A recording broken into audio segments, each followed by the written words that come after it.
ஸ்தோத்திரம் பிள்ளைங்களா. இன்னைக்கு கூட அக்கா உங்களுக்கு மகிழ்விக்கும் மன்னாவில இருந்து ஒரு கதை சொல்ல போறேன். சரியா? அதுக்கு முன்னாடி எல்லாரும் ப்ரேயர் பண்ணிக்கலாமா? கண்ணை மூடுங்க, கையை கூப்புங்க. ஜெபம். எங்களை அதிகமாய் நேசிக்கிற நல்ல பிதாவே, இந்த அருமையான ஓய்வு நாளுக்காக உங்களுக்கு நன்றி சுவாமி. இந்த நேரத்திலும் கூட நாங்கள் தியானிக்க போற ஒரு கதையை அப்பா நீங்க எங்களுக்கு ஆசீர்வதிச்சு தாங்க, எங்களுக்கு கற்று தாங்க. எங்களை தாழ்த்தி ஒப்பு கொடுக்கிறேன். இந்த ஜெபத்தை மிகுந்த மனத்தாழ்மையோடு வேண்டிக் கொள்கிறேன் நல்ல பிதாவே, ஆமேன். இன்னைக்கு நமக்கு என்ன தலைப்பு கொடுத்திருக்காங்க தெரியுமா? கிறிஸ்துவின் வருகையை மகிழ்வுடன் எதிர்நோக்குதல் அப்படின்னு கொடுத்திருக்காங்க. சரியா? கிறிஸ்துவின் வருகையை மகிழ்வுடன் எதிர்நோக்குதல். இதுக்கு என்ன வசனம் கொடுத்திருக்காங்கக்கான்னு கேக்குறீங்களா? அக்கா வாசிக்கிறேன், கேளுங்க. அவர் பெரியவராய் இருப்பார், உன்னதமானவருடைய குமாரன் எனப்படுவார். கர்த்தராகிய தேவன் அவருடைய பிதாவாகிய தாவீதின் சிங்காசனத்தை அவருக்கு கொடுப்பார். லூக்கா 1:32. சரியா? இந்த வசனம் தான் நமக்கு இந்த வாரத்துல கொடுத்துருக்காங்க. சரிக்கா, இது யார்கிட்ட சொன்னது இதெல்லாம் நீங்க கேட்பீங்கல்ல. இது யாரு சொன்னான்னு சொன்னா, காப்ரியேல் தூதன் மரியாள் கிட்ட என்ன செய்யறாங்க சொல்றாங்க.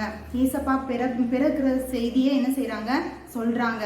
இங்க யோசேப்பு, தாவீதின் வம்சத்தானாகிய யோசேப்பு இருந்தார்ல, அவருக்கு நியமிக்கப்பட்ட ஒரு கன்னிகை தான் யாரு? மரியாள்.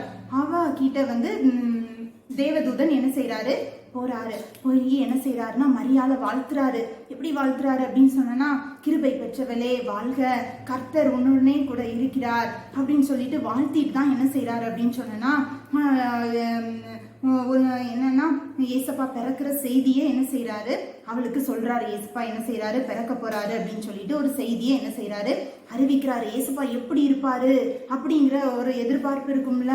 அப்ப ஏசப்பா எப்படி எல்லாம் இருப்பாரு அப்படின்னு சொன்னா, அவர் பெரியவராய் இருப்பார், உன்னதமானவருடைய குமாரன் எனப்படுவார். கர்த்தராகிய தேவன் அவருடைய பிதாவாகிய தாவீதின் சிங்காசனத்தை அவருக்கு கொடுப்பார் அப்படின்ட்டு அவர் யாக்கோபின் குடும்பத்தாரை என்றைக்கும் அரசாளுவார். அவருடைய ராஜ்யத்துக்கு முடிவே இருக்காது அப்படின்லாம் என்ன செய்யறாங்க செய்திய சொல்றாங்க. சரியா? சரி, இப்ப நம்ம அதுல இருந்து என்னக்கா நம்ம இன்னைக்கு கதை பார்க்க போறோம் அப்படின்ட்டு நீங்க பாக்குறீங்களா? அவர் பெரியவரா இருப்பார்னு எழுதப்பட்டிருக்குல்ல. இயேசுவா எப்படி எல்லாம் பெரியவரா இருந்தாரு அப்படிங்கிறத பத்தி தான் நம்ம பார்க்க போறோம். நம்மலாம் பெரியவரா இருப்பார் அப்படின்னு பல யோசிச்சு வச்சிருப்போம் இல்லையா? அதை தான் ஏசப்பா இன்னைக்கு நமக்கு அந்த இதுல இருந்து நமக்கு எதை கற்றுத்தர போறாங்க அப்படிங்கிறது தான் நம்ம பார்க்க போறோம். சரியா? பஸ்கா பண்டிகை என்ன செஞ்சு வந்துச்சு. அப்போ பஸ்கா பண்டிகை எல்லாரும் கொண்டாடணும்னு ஆயத்தமா இருக்கிறாங்க. அப்போ அந்த பஸ்கா பண்டிகை எப்ப ஏசப்பாவை என்ன செய்யணும், கொலை செய்யணும் அப்படின்னு சொல்லிட்டு எல்லாரும் நிறைய பேர் பிளான் பண்ணிக்கிட்டு இருக்காங்க. நிறைய பேர் என்ன செய்யறாங்க ஆலோசனை பண்ணிட்டு இருக்காங்க. அப்போ அந்த டைம்ல தான் யாரு யூதாஸ் என்ன செய்யறாரு போறாரு. யூதாஸுக்குள்ள சாத்தான் என்ன செஞ்சுட்டான், அந்த நேரத்துல புகுந்துட்டான். ஏசப்பாவை எப்படியாவது காட்டி கொடுக்கணும் அப்படின்னு சொல்லிட்டு அவங்க கிட்ட என்ன செய்யறான் போறான். நான் உங்களுக்கு என்ன செய்றேன், ஏசப்பாவை நான் உங்களுக்கு காட்டி கொடுக்குறேன் அப்படின்னு சொல்லிட்டு என்ன சொல்றான். உடனே அவங்க ரொம்ப சந்தோஷப்பட்டு என்ன செய்யறாங்க, அவனுக்கு பணம்லாம் கொடுப்பேன் அப்படின்னு சொல்லிட்டு என்ன செய்யறாங்க சம்மதிக்கிறாங்க. உடனே ரொம்ப சந்தோஷமா இருக்கவங்களுக்கு, பரவாயில்ல இவன் நமக்கு என்ன செய்வான் காட்டி கொடுப்பான் அப்படின்னு சொல்லிட்டு அந்த டைம்ல இவர் யாரும் இல்லாத டைம்ல நான் காட்டி கொடுக்கணும்னு சொல்லிட்டு அந்த நேரத்தை என்ன செய்யறாரு எதிர்பார்த்து கொண்டு இருக்கிறாரு. அந்த நேரத்துல ஏசப்பா என்ன செய்யறாங்க அப்படின்னு சொன்னா, சீசர்களோடு கூட நம்ம என்ன செய்யணும், பஸ்காவை ஆசரிக்கணும்னு சொல்லிட்டு 2 சீசனை என்ன செய்யறாங்க வரவழைக்கிறாங்க. பேதுருவையும் யோவானையும் என்ன செய்யறாங்க வரவழைத்து நம்ம பஸ்காவை கொண்டாடணும், பஸ்காவை ஆசரிக்கணும் அப்படின்னு சொல்லிட்டு ஒரு அறையை நமக்காக ஆயத்தப்படுத்தணும் அப்படின்னு சொல்லிட்டு சொல்றாங்க. அப்போ அந்த 2 சீசனும் சொல்றாங்க, நம்ம எங்க போய் இந்த அறையை ஆயத்தப்படுத்துறதுக்கு நீங்க சித்தமா இருக்கீங்க அப்படின்னு கேக்குறாங்க.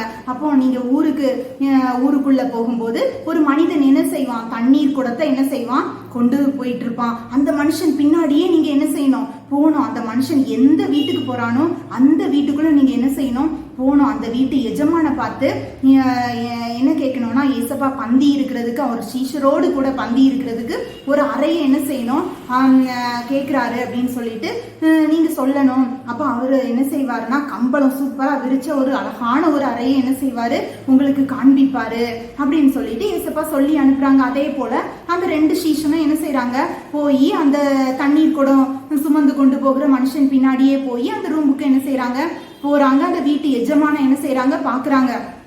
அப்போ அது எஜமான் வந்து ஒரு மேல் வீட்டு அறைய என்ன செய்யறாரு, மாடியில ஒரு அழகான ஒரு அறையை என்ன செய்யறாரு, கொடுக்கிறாரு. ஈசப்பா அந்த ரூம்ல என்ன செய்யறாங்கன்னா சீசர்களோடு கூட என்ன செய்யறாங்க, போஜனம் பண்ணுவதற்கு ஆயத்தமா இருக்கிறாங்க. அப்ப அந்த டைம்ல சொல்றாங்க, நான் பாடுபட போறேன், நான் வந்து மறிக்க போறேன், அதனால இந்த பஸ்காவை உங்க கூட சேர்ந்து இந்த 12 சீசர்களோடு கூட சேர்ந்து நான் வந்து பஸ்காவை ஆசரிக்கிறதுக்கு நான் ரொம்ப ஆசையா இருந்தேன் அப்படின்னு சொல்லிட்டு சீசர்கள் கிட்ட சொல்றாங்க. உடனே அப்படியான்னு சொல்லிட்டு பாடுபட போறேன்னு சொல்லிட்டு ஏசப்பா மரணத்தை குறித்து நான் வந்து சிலுவையில மறித்து அடக்கம் பண்ணப்பட போறேன், 3ஆம் நாள் உயிரோடு எழுந்திருக்க போறேன், இந்த விஷயத்தெல்லாம் உங்களுக்கு என்ன செய்யறாங்க சொல்றாங்க. உடனே அவங்களும் அப்படியான்னு கேட்டுக்கிட்டே இருக்காங்க. அப்படியா ஏசப்பா பாடுபட போறாங்களா, நமக்காக பாடுபட்டு மறித்து அடக்கம் பண்ணப்பட்டு 3ஆம் நாள் உயிரோடு எழுந்திருக்க போறாங்களா அப்படின்னு சொல்லிட்டு அப்படியா அப்படின்னு சொல்லிட்டு எல்லாரும் என்ன செய்யறாங்க கேட்டுட்டு இருக்காங்க. அப்பதான் ஏசப்பா சொல்றாங்க, ஏசப்பா வந்து அப்பத்தை எடுத்து என்ன செய்யறாங்க, ஸ்தோத்திரம் பண்ணி என்ன செய்யறாங்க, அதை சீசர்களுக்கு என்ன செய்யறாங்க கொடுக்குறாங்க. எல்லாரும் வாங்கி என்ன செய்யறாங்க, அதை சாப்பிடுறாங்க. அதுக்கப்புறம் திராட்சை ரசத்தையும் என்ன செய்யறாங்க அவங்களுக்கு கொடுக்காங்க. அவங்களும் என்ன செய்யறாங்க வாங்கி அதையும் என்ன செய்யறாங்க பானம் பண்றாங்க. அப்போ இதை நான் உங்க கூட நான் வந்து இனிமே இதை என்ன செய்ய போறதில்ல, இந்த திராட்சை ரசத்தெல்லாம் இனி என்ன செய்ய போறதில்ல, பானம் பண்ண போறதில்ல, ஏன்னா இது வந்து என்னுடைய ரத்தத்துக்கு அடையாளமா இருக்குது, அதனால நான் இனிமே பானம் பண்ண போறதில்ல, என்னை நினைவு கூறும்படி நீங்க இதெல்லாம் செய்யுங்க அப்படின்னு சொல்லிட்டு ஏசப்பா எல்லா விஷயத்தையும் அவங்களுக்கு என்ன செய்யறாங்க சொல்றாங்க. அப்போ சொல்றாங்க, என்னோடு கூட இந்த 12 பேர் நீங்க இருக்கீங்கல்ல சீஷர்கள், இதுல ஒருத்தர் என்ன செய்வாங்க காட்டி கொடுப்பாங்க. ஆனா மனுஷகுமாரன் இந்த உலகத்துக்கு வந்ததே அதுக்காக தான், அந்த பூமியில பிறந்ததே இந்த மக்களுக்காக பாவத்துக்காக நான் என்ன செய்ய போறேன், சிலுவையில மறித்து ரத்தம் சிந்த போறேன். ஆனா அது யாரு செய்யறாங்களோ அவங்களுக்கு ஐயோ அப்படின்னு சொல்லிட்டு அந்த மனுஷனை குறித்து ஏசப்பா என்ன செய்யறாங்க சொல்றாங்க. சீசர்கள்லாம் யாரு காட்டி கொடுப்பா, நம்ம 12 பேர் இருக்கமே, ஐயோ யாரு காட்டி கொடுப்பான்னு என்ன செய்யறாங்க ஒருத்தருக்கு ஒருத்தர், நீ யாரு காட்டி கொடுக்க போறா, ஏசப்பாவை யாரு காட்டி கொடுக்க போறா அப்படின்னு இப்படி என்ன செஞ்சுட்டு இருக்காங்க பேசிக்கிட்டு இருக்காங்க. அதுக்குள்ள அவங்களுக்கு என்ன ஒரு இது டவுட் வருதுன்னா, நம்மள யாரு இனி பெரியவனா இருப்பா, ஏசப்பா பாடுபட போறேன், மறிக்க போறேன், அப்புறம் 3ஆம் நாள் உயிரோடு எழுந்திருப்பேன்னு சொல்றாங்களே, இதுக்கப்புறம் அப்படின்னு நினைச்சிருக்கலாம் அவங்க, நம்மள யாரு பெரியவனா இருப்பா அப்படின்னு சொல்லிட்டு அவங்களுக்குள்ள என்னது வந்துட்டு ஒரு தர்க்கம் உண்டாயிட்டு, ஒரு சண்டை, இன்னும் நான் தான் பெரியவனா இருப்பேனா, இல்ல நான் தான் பெரியவனா இருப்பேனா அப்படின்ட்டு என்ன செஞ்சாயிருச்சு, அவங்களுக்கு ஒரு பெரிய குழப்பம் வந்துருச்சு. அப்ப ஏசப்பா என்ன செய்யறாங்க பார்த்துக்கிட்டே இருக்காங்க. அப்ப ஏசப்பா சொல்றாங்க, நீங்க உங்கள பெரியவனா இருக்கணும்னு யாராவது விரும்புனீங்கன்னா அவங்க வந்து என்னதா இருக்கணும்னா பணிவிடைக்காரனா இருக்கணும், எல்லாரையும் சிறியவனா இருக்கணும். சரி நான் உங்கள்கிட்ட ஒரு கேள்வி கேட்கிறேன் அப்படின்னு சொல்லிட்டு, உங்களை யாரு பெரியவனா, ஒரு ஃபங்க்ஷன் நடக்குதுன்னா, ஒரு திருமணம் நடக்குது அப்படின்னு சொன்னா அதுல சாப்பிடுவாங்கல்ல, பந்தி வைப்பாங்க, அதுல இருந்து பந்தியில இருந்து சாப்பிடுவாங்க. அப்போ சாப்பிடுறவங்க பெரியவங்களா, பந்தி வைக்கிறவங்க பெரியவங்களா அப்படின்னு ஏசப்பா என்ன செய்யறாங்க கேக்குறாங்க. அப்போ பந்தியில உட்காந்து சாப்பிடுறவன் தானே பெரியவன், அது சாப்பாடு போடுறவங்க பந்தி பரிமாறுறவங்க வந்து என்னது அவங்கள விட சின்னவங்க தானே, அப்போ சிறியவர்கள் நினைப்படுவாங்கல்ல. அப்ப நீங்க பெரியவங்களா இருக்கணும்னு நினைச்சீங்கன்னா எல்லாருக்கும் பணிவிடைக்காரரா இருங்க.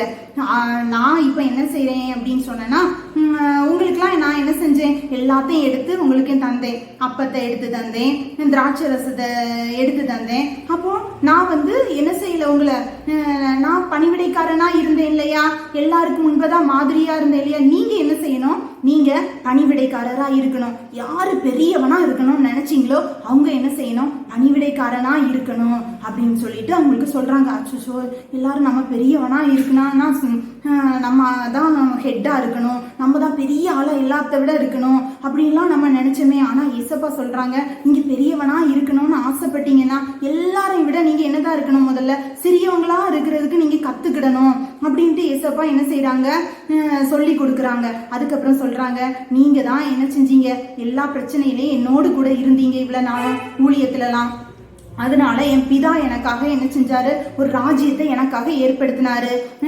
அதுல வந்து நீங்க 12 கோத்திரங்களையும் நியாயம் தீர்க்கிறவங்களா நான் உங்களை என்ன செய்ய போறேன், வைக்க போறேன். அதுல என்னோடு கூட நீங்க எப்பயும் என்ன செய்யணும், போஜனம் பண்ணணும், 12 கோத்திரங்களையும் நீங்க நியாயம் தீர்க்கிறவங்களா என்ன செய்வீங்க, என்னோடு கூட இருப்பீங்க அப்படின்னு சொல்லிட்டு ஏசப்பா சொல்றாங்க. அப்ப நம்மளும் நம்ம பெரியவரா இருப்பார் அப்படின்னு சொன்னோன்னே இந்த டிவிலலாம் நம்ம பார்க்கும்போது யாரு பெரியவங்க, சூப்பர் ஹீரோ மாதிரி ஆக்ஷன்ல எல்லாரையும் அடிச்சு போட்டு எல்லாரையும் கண்ட்ரோல் படுத்தி வச்சிருக்கவங்க தான் பெரியவங்கன்னு நினைக்கிறோம். ஆனா ஏசப்பா என்ன சொல்றாங்க, நீங்க எல்லாருக்கும் நீங்க என்ன செய்யுங்க, பணிவிடைக்காரரா இருங்க. எல்லாருக்கும் என்ன செய்யுங்க, எந்த அளவு ஏசப்பா என்ன செஞ்சாங்க, எல்லாருக்கும் உதவி பண்ணாங்க. வியாதியா இருந்தவங்களை சுகமாக்குனாங்க. வழி தெரியாம இருக்கிறவங்களுக்கு நல்ல வசனத்தை என்ன செஞ்சாங்க, போதிச்சாங்க. இப்படி எல்லா காரியத்திலையும் என்ன செஞ்சாங்க, அவங்க முன்மாதிரியா இருந்தாங்க. அதனால நம்மளும் இந்த கிறிஸ்துமஸ் வரப்போகுது, இனி அடுத்த மாசம் கிறிஸ்துமஸ் வரப்போகுது இல்லையா, அதனாலதான் நமக்கு தலைப்பு என்ன கொடுத்துருக்காங்க அப்படின்னு சொன்னா, கிறிஸ்துவின் வருகையை மகிழ்வுடன் எதிர்நோக்குதல். அப்போ நம்மளும் இந்த இனி டிசம்பர் மாதத்துல நம்மளும் என்ன ஏசப்பா பெரியவங்களா இருக்கணும்னு நினைக்கிறாங்க. அப்படின்னா என்னன்னா, நம்ம எல்லாருக்கும் உதவி செய்யறவங்களா, எல்லாருக்கும் நம்ம நன்மை செய்யறவங்களா இருக்கணும். அப்பதான் நம்ம பெரியவங்க எண்ணப்படுவோம். அப்போ நம்ம உலக பிரகாரமா நம்ம தான் எல்லாரையும் கண்ட்ரோல் பண்ணணும், ஆட்சி செய்யணும் அப்படின்னு நினைச்சா நம்ம எல்லாரிலும் என்னது சிறியவர்களா இருப்போம். அதனால நம்மளும் இந்த மாதத்துல நம்ம பெரியவர்களா இருக்கணும். சரியா? இப்ப நம்ம ஜெபம் பண்ணலாமா? ஜெபம். எங்களை நேசிக்கிற நல்ல பிதாவே, ஏசப்பா அந்த நேரத்திலும் கூட நாங்கள் கற்றுக்கொண்ட பாடத்தை எங்கள் வாழ்க்கையில் நாங்கள் பிரயோஜனப்படுத்த கிருபை செய்யுங்கப்பா. நாங்களும் எல்லாருக்கும் ஆண்டவரே ஏசப்பா உதவி செய்து தாழ்மையாக இருந்து பெரியவர்களாக இருக்கத்தக்கதாக கிருபை செய்யுங்க. எங்களை தாழ்த்தி ஒப்புக் கொடுக்கிறேன். இந்த ஜெபத்தை மிகுந்த மனத்தாழ்மையோடு வேண்டிக் கொள்கிறேன் எங்கள் ஜீவனுள்ள நல்ல பிதாவே. ஆமென்.